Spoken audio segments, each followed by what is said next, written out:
senhores telespectadores, na vossa frente estão a ver uma colina toda semeada de casario e que tem no cimo o que resta de um castelo. O castelo não se vê bem porque ele é pardo, é da cor do xisto de que está construído. Bom, mas apesar disso, o nome é Castelo Branco. Viemos hoje a Castelo Branco e a primeira imagem que quis dar foi exatamente esta, que era o sítio onde os antigos pintores e ilustradores gostavam de fazer a cidade. Olhem, por exemplo, o Duarte das Armas, nesta gravura, veio exatamente aqui. Lá está Castelo Branco. É claro, como ela era no século XVI. Devo dizer que hoje o que estão a ver é uma pequeníssima parte da cidade, é o bairro antigo, é apenas uma parte do centro histórico. Apesar disso, tem muito que ver e muito que contar, e vamos lá para contar uma história.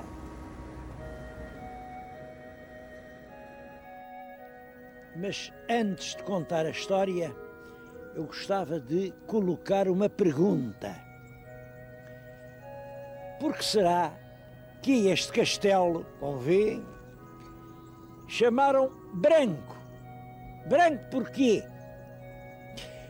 Isto atualmente é granito, mas é um granito já das reconstruções dos monumentos nacionais, porque o primeiro castelo que os templários fizeram aqui era certamente com a pedra local. Isto é xisto. Ainda hoje há vestígios que veem que isto era, enfim, uma muralha de xisto. Branco porquê? Isso tem preocupado muita gente. Há teorias muito interessantes. Dizem que aí longe ficava um castro romano a que chamavam Castra Leuca. Ora, Leuca é uma palavra que vem do grego. Olha, é daí que vêm leucócitos, por exemplo, leucocitários. Leuca queria dizer branco.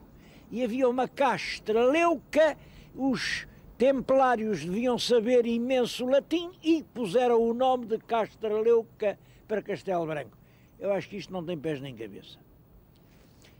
Ainda menos sentido tem uma coisa que li há pouco tempo, que foi, se calhar nevou, caiu um grande nevão, isto ficou muito branquinho, lá está, Castelo Branco. Também não. Olha, eu acho que quando a gente não sabe, o melhor é dizer que não sabe. Não sabemos porque é que este castelo chamaram Castelo Branco. É claro, com senso comum podemos pensar isso. É que se calhar, ele era branco. É que estas torres viam-se de um horizonte vastíssimo, viam-se ao longe, mas como eram da cor da própria serra, mal se divisavam. E não é nada impossível que os próprios templários que o construíram, para o tornar uma referência mais evidente na longura, o tenham branqueado. Com uma carrada de cal eles podiam fazer isso. E reparem, se lhe chamavam Castelo Branco, é possível que fosse por ele ser branco. Por ele ser preto, é que lhe não chamavam branco com certeza. Ou vermelho, ou azul, ou laranja, isso não. Há fortes razões para pensar que o castelo já foi branco. Claro, isto é uma pura hipótese. Mas vamos à tal história que eu lhes queria contar.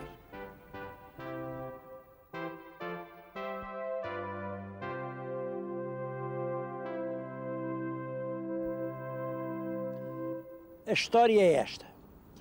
Num dia certo, de fevereiro, do ano de 1230, portanto, era rei de Portugal o Dom Sancho II, deu-se uma reunião de juízes. Os senhores juízes eram o bispo de Viseu, Dom Gil, era o alcaide-mor de Santarém, era o chantre da Idanha e era o alcalde da Covilhã.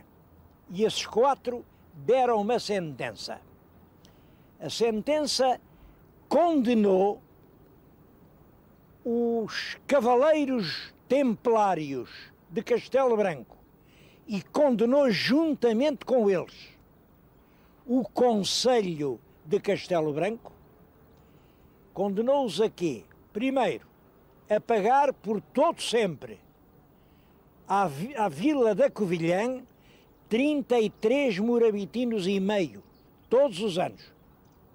Segundo, condenou-os a construírem uma igreja à sua custa no sítio onde tinha sido o morticínio e a irem lá os cavaleiros do templo e ainda apanharem por ali os ossos que pudessem dos homens da Covilhã que tinham sido mortos e dar-lhes sepultura cristã na igreja feita à custa dos templários de Castelo Branco. E condenou-os mais. Condenou que num dia logo a seguir viessem os homens da Covilhã com o seu estandarte tendido ao vento e o arvorassem na torre mais alta do castelo de Castelo Branco, com todo o Conselho de Castelo Branco a assistir em homenagem àquela homenagem que se prestava ao Conselho da Covilhã. Isto é o que se sabe ao certo. Este documento tem sido muito discutido. Autores locais dizem, bom, isto foi qualquer coisa, rixa que tiveram, são terras vizinhas, Covilhã, Castelo Branco, até dizem que foi ali para Val de Prazeres, ao fundo da Gardunha, qualquer coisa que se desaguisaram. Bom, eu ainda não disse em que é que Castelo Branco também foi condenado. Foi condenado a ter de deixar passar na praia, no Porto do Tejo, os homens da Covilhã, exatamente com os mesmos direitos e liberdades que os homens de Castelo Branco. Portanto, quer dizer, todo este conflito era sobre a passagem do Rio Tejo. E o que é que a gente da Covilhã, nesta altura, queria fazer a passar ali o Porto do Tejo? Bom, é simples. É que a gente da Covilhã vivia sobretudo da pastorícia.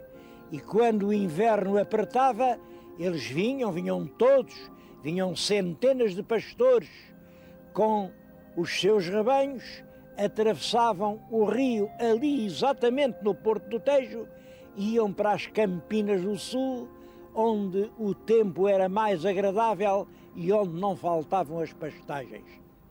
Está-se a ver, aqui os templários de Castelo Branco diziam, não, aqui é nosso, aqui só passa quem a gente quer. E, portanto, caem sobre os pastores da Covilhã e mataram-nos. Mataram-nos, deve ter sido uma chacina tão grande que, como vêem, a sentença manda construir uma igreja para recolher os cadáveres. Hoje, esta história está completamente esquecida. Estará assim tão completamente esquecida? Eu acho que quando uma pancada é muito grande, deixa no corpo uma nódoa negra, e a nódoa negra ainda existe. É fortemente provável que essa tragédia de há 800 anos tenha deixado uma sombra nas relações entre a Covilhã e Castelo Branco. Toda a gente sabe que o tempo passou, mas continuam a ser cidades rivais. Havia agora uma boa maneira, uma boa oportunidade de acabar essa história. Isto agora já é só história lá dos fins da Idade Média. Vocês sabem que ninguém sabe onde foi a chacina, ninguém sabe onde está a igreja, ninguém sabe onde enterraram os mortos. Isso nunca ninguém foi estudado. Aí está um bonito desafio. Os investigadores da Covilhã que os têm e bons. Os investigadores de Castelo Branco que os têm e competentes. Todos à compita para descobrirem onde se deu esse sangrento drama entre os cavaleiros do Templo de Castelo Branco e os pacíficos pastores da Serra da Estrela da Covilhã, porque a Igreja, ela pode estar muito transformada, mas pelo menos os alicerces são de lá estar. Se procurarem bem, ainda são de encontrar os ossos, os despojos tristes dessa batalha. Aí sim, nesse sítio, podia-se estabelecer, recordar esse. Até é possível que haja vestígios, porque além, vem ao longe ali, naquela linha do horizonte, aquilo fica no sentido do Tejo. Ora bem, fica ali uma terra chamada Bem-Crenças. Bem-Crenças. Por sinal, fica na estrada da praia do Tejo. Fica na estrada exatamente onde se passa o Tejo. Há aí uma outra terra que se chama Fratel. Fratel é muito possível que venha do italiano fratellos, que é o frade da Ordem de São Francisco. Mas isto são puras hipóteses. O que eu estou convencido é que, em história, quem procura encontra sempre. E valia a pena procurar os vestígios desse drama que ensanguentou a memória da Beira Baixa há já tantos anos.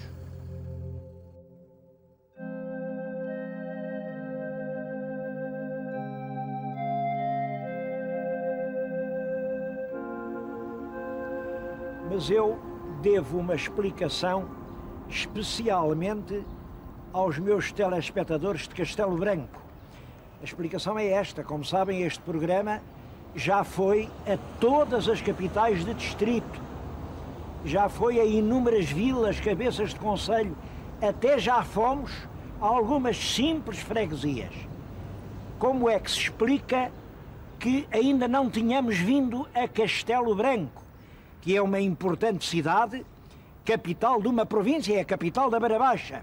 Bom, a explicação é simples. A coisa mais importante que há para ver em Castelo Branco é este museu que está na nossa frente. Este museu, que é o antigo Paço Episcopal, reunia os documentos desde a pré-história, as gravuras rupestres encontradas ali no Tejo, as velhas pedras romanas, o artesanato, era toda a história de Castelo Branco que aqui se podia ver. Bom, eu, quando viesse cá, era principalmente para ver o museu. Só que o museu fechou em abril de 1993. Bom, já vai avançar 98 e o museu continua fechado. E eu à espera que o museu abra. Eu acho que eu ainda acabo antes do museu abrir. Eu digo isto com um vivo sentimento de protesto. Os museus pertencem ao país. Quem manda nessas coisas não tem o direito de fechar um museu durante anos e anos. Pegar nas coisas que lá estão, aqui em Castelo Branco, ninguém sabe onde param, ninguém sabe. Olhem, por exemplo, há bocadinho estive no castelo, eu sabia que há vestígios da antiga povoação romana que tinham estado aqui no museu. Sabe-se lá agora onde estão? Por acaso já sei, estão ali naquele montão, vão lá vê-los, estão naquele montão. Bom, fica aqui o meu protesto e espero que desta vez o museu acabe por abrir.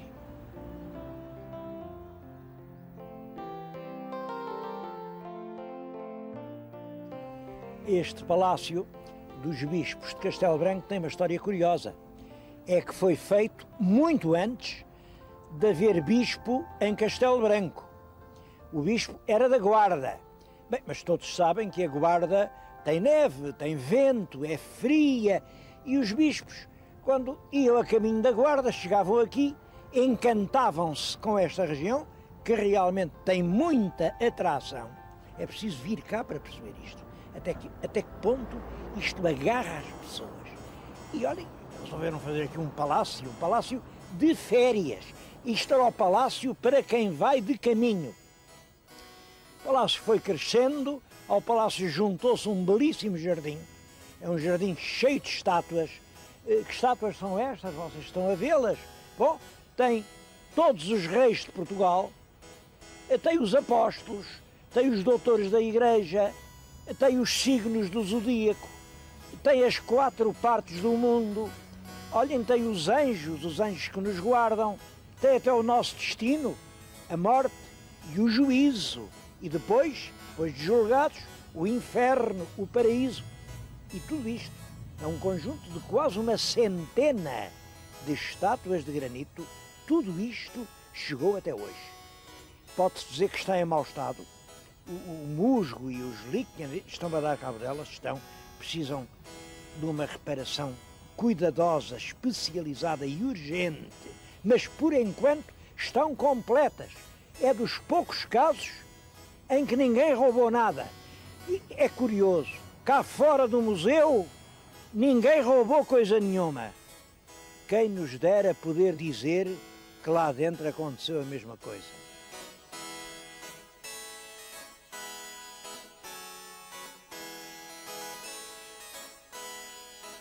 Estes jardins do Paço Episcopal são, e acho que vão continuar a ser, um dos emblemas mais expressivos de Castelo Branco. Bom, mas há outros emblemas, e eu não queria deixar de lhes falar das chamadas colchas de Castelo Branco. As mais antigas são do século XVI, são do tempo dos descobrimentos, e as mais modernas são estas que se estão agora a fazer. Precisamente na nossa frente está uma colcha que me parece lindíssima, lindíssima. Isto é, a própria força da vida a subir como a seiva, a arrebentarem. É maravilhosa esta peça. E está a ser feita agora. Agora, na oficina Escola de Bordados Regionais que se integra do Museu de Castelo Branco. Porque, ao contrário do museu, a oficina nunca fechou. A oficina trabalha e gente nova aprende aqui a arte deste bordado desde há mais de 50 anos. Vim-lhes falar das colchas, primeiro, porque realmente elas são muito bonitas. Acho que no artesanato português são uma das poucas coisas irrepetíveis. Em mais parte nenhuma do mundo se fazem colchas como estas. A segunda razão por isto é a minha opinião, é mais ou menos uma opinião geral, que estas colchas, a inspiração delas veio da Índia. Os portugueses andaram lá pelo Oriente, viram, gostaram e repetiram. Realmente eu tenho aqui este livro de Goa a Lisboa, tem aqui uma colcha feita na Índia, no século XVIII. É o mesmo ponto, o mesmo bordado, sobre o mesmo linho. Fica sem dúvidas. Os portugueses aprenderam a fazer isto nas suas andanças por este mundo. Mas reparem, hoje as colchas só se fazem em Castelo Branco. Portugueses de toda a parte, do Minho e da Beira, do Algarve, de Trás-os-Montes, do Alentejo e dos Açores, andaram pelo Oriente. Mas todos viram, certamente, colchas que inspiravam estas. Mas aprender a lição e repeti-la até hoje, só os desta região, não digo só de Castelo Branco, mas aqui da Beira Baixa desta região, em torno de Castelo Branco. Eu digo-lhes isto porque me parece que este dado é essencial para compreender bem a Beira Baixa, o valor da massa humana. Mas queria-lhes falar nisso numa outra perspectiva.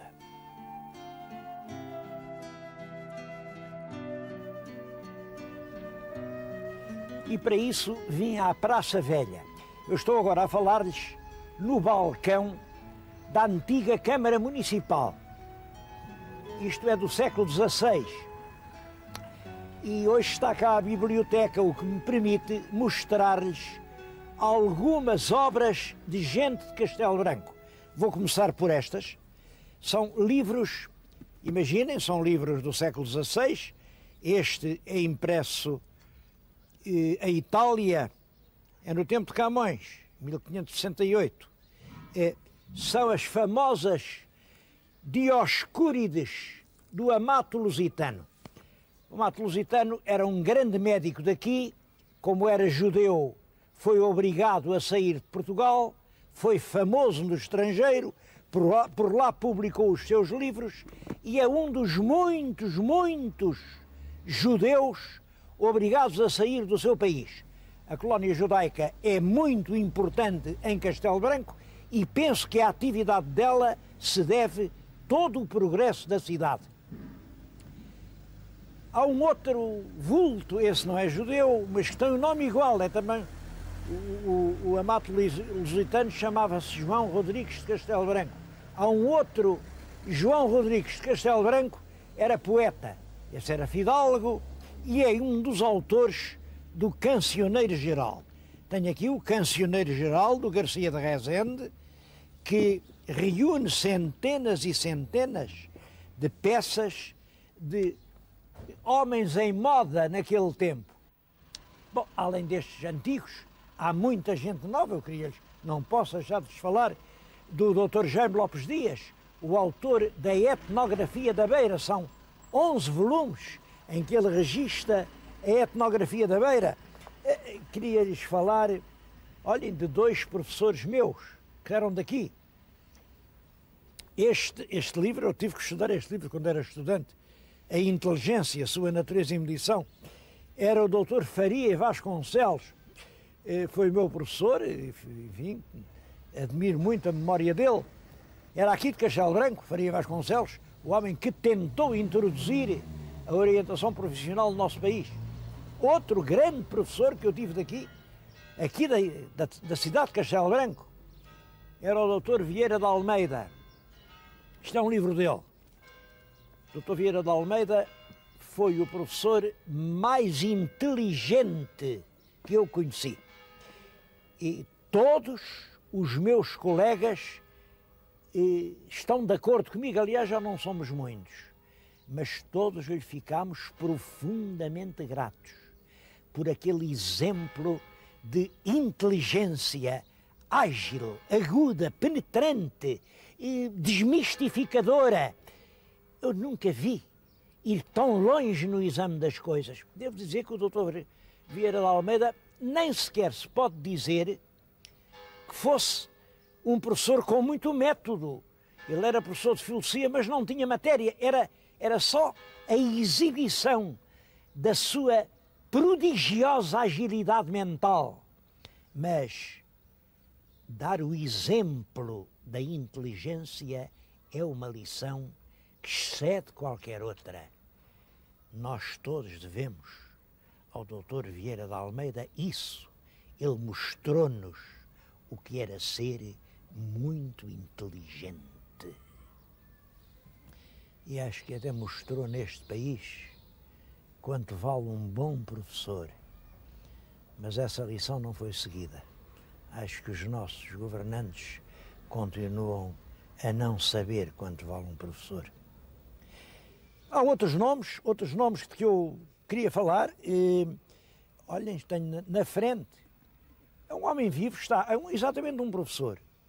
Está aqui a dar aulas, é pouco conhecido em Portugal, o professor Vicente Sanches, e que é um dos maiores dramaturgos portugueses de todos os tempos. Se os nossos teatros, as nossas companhias, em vez dessas peças ecas pretenciosas de um intelectualismo cafona e piroso, dessem este belo teatro que se está a publicar entre nós e que acaba por ficar sem ninguém o conhecer. Uma outra obra que lhes queria mostrar, saíram agora estes 2 volumes, também de uma pessoa que está viva em Castelo Branco a publicar, que é o Dr. António Salvado.